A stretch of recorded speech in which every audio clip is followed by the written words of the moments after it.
তবে হ্যাঁ, স্বার্থের জায়গাটা ভিন্ন হয়। স্বার্থ আছে কিন্তু ভিন্ন হয়। আপনার স্ত্রী, সন্তান যাই বলেন না কেন, আপনি একটা সেকেন্ডের জন্য একটু অভিনয় করে দেখেন যে আপনি মারা গেছেন। কাঁদবে আর বলবে, বাবা যেহেতু মরে গেছে তাহলে আমি আর কি করতে পারবো, বাবারে তাড়াতাড়ি দাফন করে দিই নাকি। তাই বলে কিন্তু বলবে না যে আমার বাবা যেহেতু মরে গেছে আমার বাবার সাথে আমিও চলে যাই, বলবে? এটা কিন্তু বলবে না। আজকে ভক্তের অভিনয় দাঁড়িয়েছি, শুরু থেকে প্রশ্ন ছাড়া ভক্ত অভিনয় করতে পারতাম, করি নাই একটা কারণই বাবা, বর্তমান সময়ে ভক্তের অভিনয় থেকে শুরু করলে কিছু কথা যদি না রাখতাম, এই যে এখন যারা আছে এই দিও থাকতো না, সব যাইতো না, সবই যাইতো গা।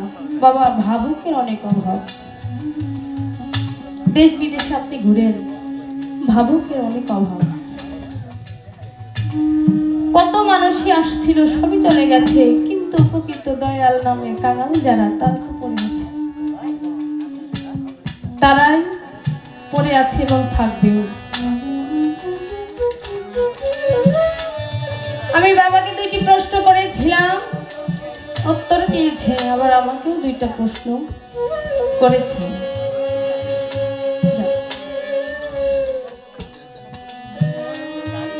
অভিনয় ক্ষেত্রে আমি অত্যন্ত দুর্বল, অভিনয় ক্ষেত্রে আমি দুর্বল, এতে আমাকে খারাপ বলেন আর ভালো বলেন।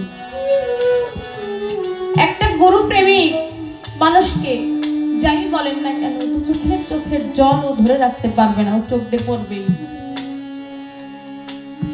ওর চোখ দিয়ে পড়বেই। কিন্তু যার ভিতরে গুরু ভালোবাসাটা না আছে, ওরে আপনি সেরকম বাইরে এলেও গুরুর নামে ওর চোখ দিয়ে ফোঁটা পানি বের হবে না।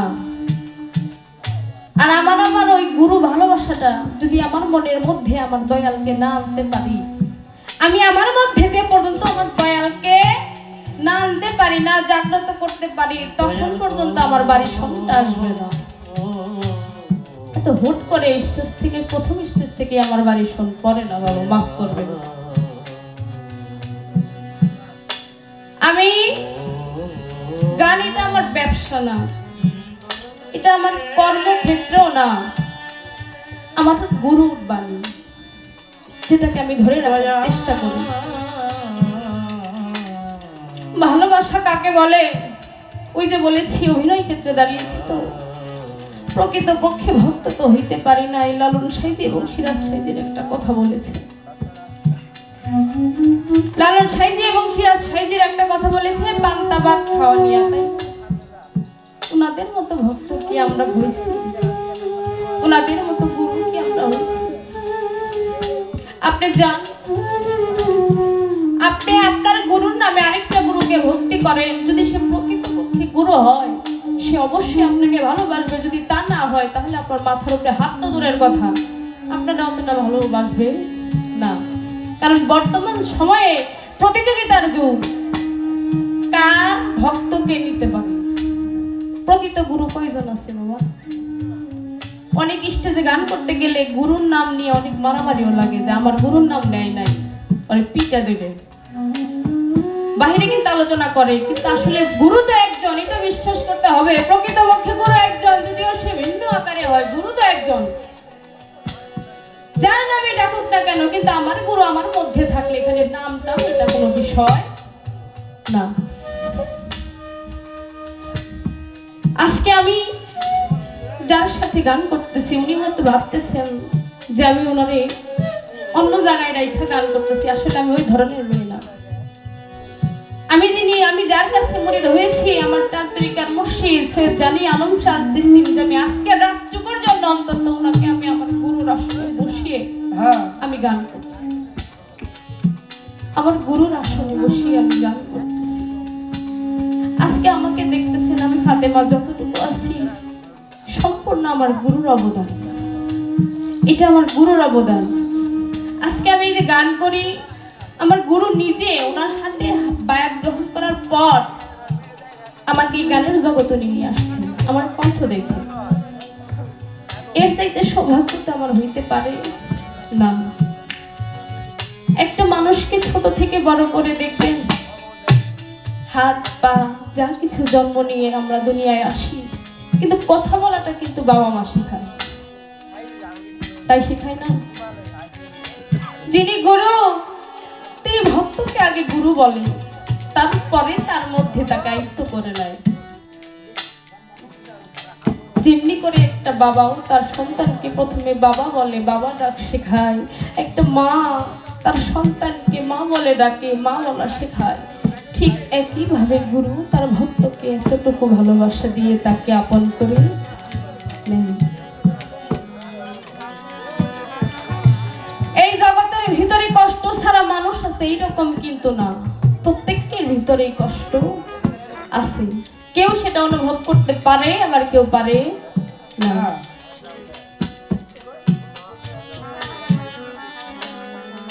তো আমার জহিরুল বাবা হয়তো চিনবে, মানিকগঞ্জের একটা রত্ন ছিলেন উনি। এই গানের স্টেজে, প্রত্যেকটা স্টেজে গান শুনতেন। নাম ছিল তার শহীদুল ভান্ডারী। চিনবেন কিনা জানি না, চিনেন কিনা। উনি আমার একটা বট গাছের মতো ছিল, ভালোবাসার একটা মানুষ ছিল। যে স্টেজে গান করতাম ওনারে আমি পাইতাম, ওনাকে পাইতাম। উনি স্টেজে যায় চুপ করে বসে বসে গান শুনতো আর বলতো, মা তুমি একদিন অনেক বড় হবা, যা মন চাই তাই বলুক মানুষ, কিন্তু তুমি একদিন অনেক বড় হবা, গুরু তোমাকে বানাবে। সেই মানুষটা আমি হঠাৎ করে একদিন যে দেখি ওনার বাকপ্রস্ত, অর্থাৎ ওনার কথা বন্ধ হয়ে গেছে। আমি যখন যাচ্ছি আমার ওস্তাদের বাড়ি, তো ওই দোকানে বসে আমাকে ডাকতেছে, কিন্তু আমি জানি না যে উনি কথা বলতে পারেন। আমি তো জানি উনি কথা বলতে পারেন। যখন হাত ধরে এদিকে এভাবে ডাকতেছে আর হাউ মাউ করে বলতেছে, ওনার বাকরুদ্ধ কথা বন্ধ হয়ে গেছে, সাউন্ড ডাকতেছে আর বলতেছে, ওকে এইদিকে ডাক দিয়ান। ওই দোকানদার বলতেছে, এই যে তোমার ডাকে। তো আমি যাওয়ার পর দেখি আমার ওই দাদা ভাই যখন হাউ মাউ করে, আমি আর আমার চোখের জলটা ধরে রাখতে পারি না। যে ব্যক্তিটা আমাকে কথা বলে বুঝাইতো, আদর করতো, ডাক দিত, উনি হাউ মাউ করতেছে, কারণ কি আমি তো বুঝতে পারতেছি না। তার কিছুদিন পরেই শুনি উনি মারা গেছেন। আসলে ভালোবাসাটা এত সহজেই হয় না, যে না হারাইছে ওই বুঝতে পারবে না হারানোর কি যন্ত্রণা, যে না হারাইছে ও বুঝতে পারবো না হারানোর কি যন্ত্রণা, কতটুকু কষ্টের হইতে পারে, যতটুকু বুঝতেছে আমার এই আহমদ ভাই, যতটুকু বুঝতেছে আমার মোহাম্মদ ভাই। কারণ জগতের উপরে ভালোবাসার যে মানুষগুলো ছিল, যে মানুষগুলো ছিল, তারা আমার এই জগতের এই ভবমায়া ছেড়ে চলে গেছে অনেক দূরে। তাই আজকে শত শত জায়গায় পালা করি, পাল্লা করতে আমি কখনো যাই না। বাউল আব্দুল রশিদ সরকার পৌরশালীতে ওনাকে পালা করতো, স্টেজে বাইরে বাইরে করতো না। ওনাদের জায়গাটা ছিল আলাদা, আমরা আলাদা। ওনাদের বিষয়টা ছিল অন্যরকম। ওনারা আল্লাহর ওলি ছিলেন, যা বলতো তাই হইতো, কিন্তু আমরা তো অতটুকু হইতে পারি না। দেখে ভক্ত কাকে বলে? ফরিদপুরে দেলোয়ার পীর সাহেবের ভক্ত ছিলেন, নাম ছিল তার জুলহাস। এইরকম ভাবে এত সুন্দর আয়োজন করে ভক্তবৃন্দদেরকে ডেকে, সকল ভক্তবৃন্দদের মাঝখান থেকে ওই জুলহাসকে দয়াল ডাকতেছে, জুলহাস এদিকে আসো বাবা, তোমার সাথে আমার কিছু কথা আছে। তোর সাথে কথা বলে দয়াল ওকে ভালোবাসে, বুকে টেনে নেয়, এই কিছু কিছু অন্য অন্য ভক্তদের আর সহ্য হয় না। ভক্তরা বলে আরে দয়ালের দরবারে আমি এতগুলো করে টাকা দেই, এই গরু দেই, মহিষ দেই, চাইল দেই, কিন্তু দয়াল তো আমাদের কোনো সময় এত আদর করে না, এত ভালোবাসে না। আর জুলহাস এত গরিব, তারপরে ওর মধ্যে কি পাইছে যে এত আদর করে দয়াল? তো জুলহাসকে দয়াল বলতেছে, জুলহাস দরবারের সবকিছুই তো শেষ হয়ে গেছে বাবা, তোমারও তো সংসার আছে, সংসারে ধর্মটা আগে, তুমি তোমার বাড়ি চলে যাও, দরবারে আর থাকার তোমার প্রয়োজন নাই। জুলহাস বাড়ি যাওয়ার পর অনেকদিন পর ভক্তরাই ভাবে আনন্দের মেলার মধ্যে বসে দেলোয়ার পীর সাহেবকে জিজ্ঞেস করতেছেন, দয়াল একটা কথা জিজ্ঞেস করব? দেলোয়ার পীর সাহেব বলতেছিলেন, ঠিক আছে বলো, কি কথা জানার আছে তোমাদের? বলে, দয়াল এই যে জুলহাসকে যে এত ভাবে 10টা টাকা তো দিব দূরের কথা, 1 কেজি চাইল দেওয়ার ক্ষমতাও আর নাই, পরে এত আদর করেন কারণ কি? ওই ভক্তদেরকে বলতেছে, দয়াল তোমরা কি দেখতে চাও না শুনতে চাও? যদি দেখতে চাও আমি দেখাবো, আর যদি শুনতে চাও আমি তাও শোনাবো, তোমরা কোনটা করবা মানে বলো? ভক্তরা বলতেছে, যদি দেখতে পারি তাহলে শুনবো কেন, যদি দেখাইতে নিতে ভালো হতো।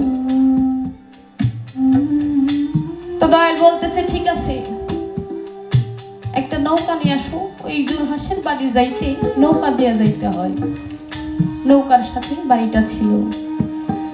বলে, একটা নৌকা সাজাও, আমরা সবাই মিলে চলো জুলহাসের বাড়ি যাবো, দেখবো জুলহাস আমাকে ভালোবাসে কি দিয়া নাকি, তোমাদের আজকে দেখা।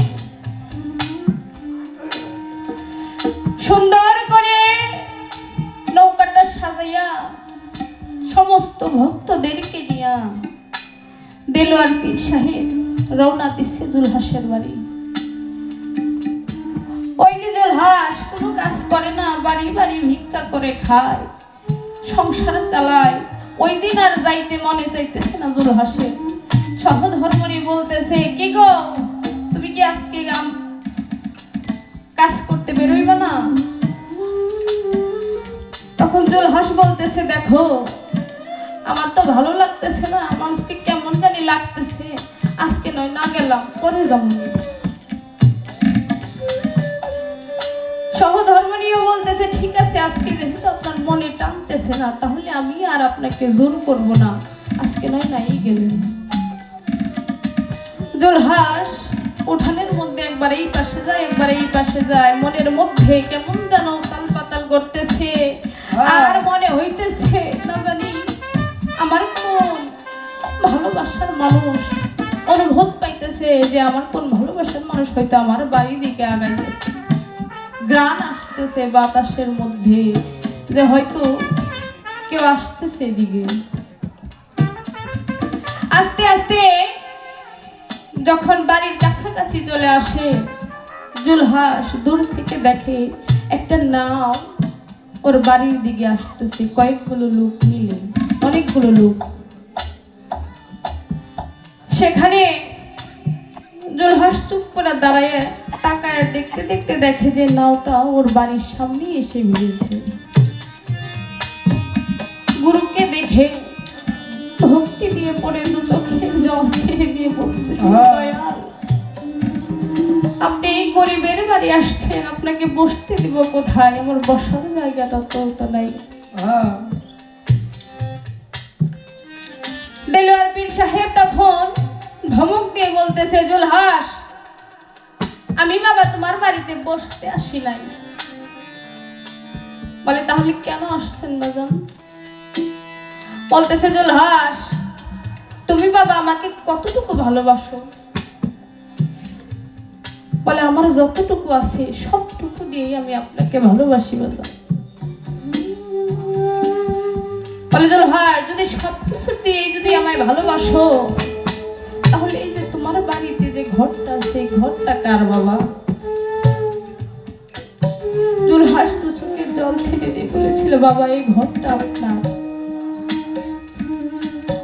তারপরে বলেছিল যে ঘরের ভিতরে যে রমণীটা আছে এই রমণীটা কার? জুলহাস বলেছিল, বাবা এইটাও আপনার। বলে ঠিক আছে, এটাও যদি আমার হয় তাহলে এই যে গোয়াল ভরা গরু এগুলো কার? বলেছিল, বাজান এগুলো আপনার। তারপরে বলেছে, এখানে জায়গা সম্পদ যা আছে এগুলো সব কার বাবা? জুলহাস বলেছিল, বাবা এগুলো সবই আপনার। বলে যদি সবকিছুই আমার হয়ে থাকে, সবকিছুই তুমি আমার নৌকায় তুলে দাও বাবা, আমার জিনিসটা আমি তোমার বাড়িতে রাখবো না। সমস্ত কিছু জুলহাস নৌকার উপরে দিয়ে বলতেছে, দয়াল এবার, বলে এবার আমি যাইতে চাই, আমাকে বিদায় দাও। সমস্ত কিছু নিয়ে নৌকায় উঠিয়ে যখন নৌকাটা ছেড়ে দেয়, কত দূর যাওয়ার পরে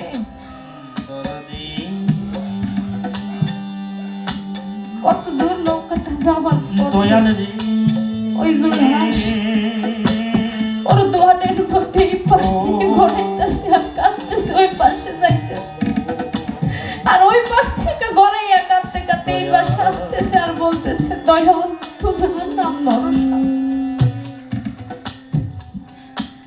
সমস্ত ভক্ত ভাইরা বলতেছে, দয়াল আপনারা বলেছিলেন আপনার জুলহাস আপনারে সমস্ত কিছু দিয়ে ভালোবাসে, জুলহাসের এই সম্পদ কিছু নিয়ে আসছেন, দেখেন ওই যে জুলহাস কাঁদতেছে মাটিতে গড়াইয়া পড়ে। আপনার জুলহাস আপনাকে সবকিছু দিয়ে ভালোবাসতে পারে না। বলে যদি তাই হয় নৌকাটা পারে ভিড়াও, আমি দেখতে চাই জুলহাস কি আসলে আমারে ভালোবাসে না, ও কাঁদতেছে কেন? পারে নৌকা ভিড়িয়ে জুলহাসকে ডেকে ডেকে বলতেছে, জুলহাস তুমি কাঁদো কেন বাবা, তোমার সবকিছু নিয়ে নিয়েছি তাই? জুলহাস বলে, না বাবা। বলে কাঁদো কেন, তোমার রমণীটা নিয়েছি তাই? বলে না বাবা। বলে তাহলে তুমি কাঁদো কেন? তোমার সন্তান স্ত্রী পুত্র গরু বাছুর নিয়ে নিছি, এর জন্য